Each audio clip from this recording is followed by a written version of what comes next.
People talk about autonomous agents where now it's no longer a human that is driving AI.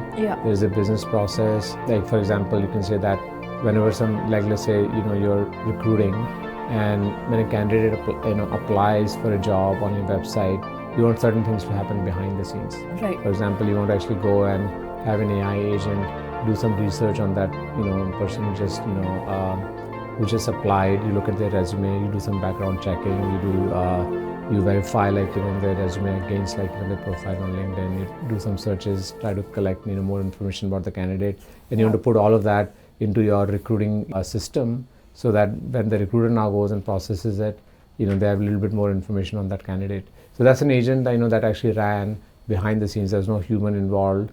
It got triggered when somebody went to a website and submitted a resume. So these are what autonomous agents are, and you're going to have lots of these in your enterprise over time.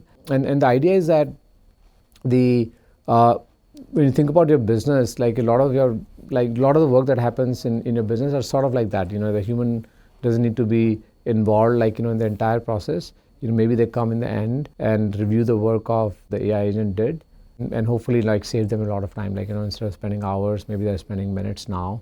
But where AI today is it's still early.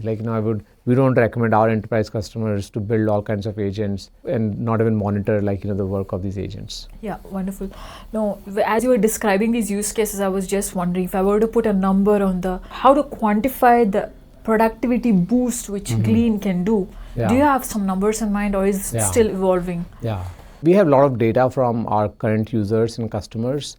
A lot of our customers actually do surveys, and they ask people after you use Glean, how much time does it save you on a weekly basis? Yeah. And a lot of times people actually come back. It's actually very consistent. People come back and say that it's saving me about 3 to 4 hours of time every week, which is about 10% of their work time, and that's quite significant. It's pretty good, yeah.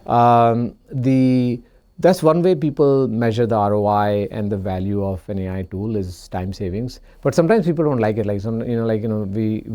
because we have to sell the product, we talk to the CFO, and the CFO says, well, maybe it saved 3 hours of time, for this employee, but they'd actually do more work. Yeah. Maybe just they took a longer coffee break, right? And so you have to sort of so that's not enough sometimes. When you actually AI has to show ROI and impact on your core business metrics. Right. The good thing is that businesses have those metrics. For example, take a customer care team inside a large enterprise. They have some key metrics that they measure continuously.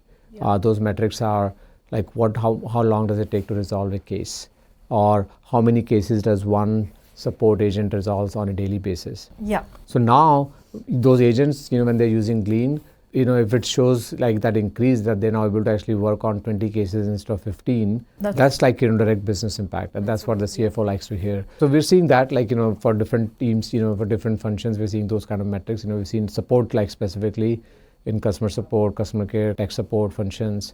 Glean saves anywhere from 20 to 45% of time savings. Very, very significant time savings.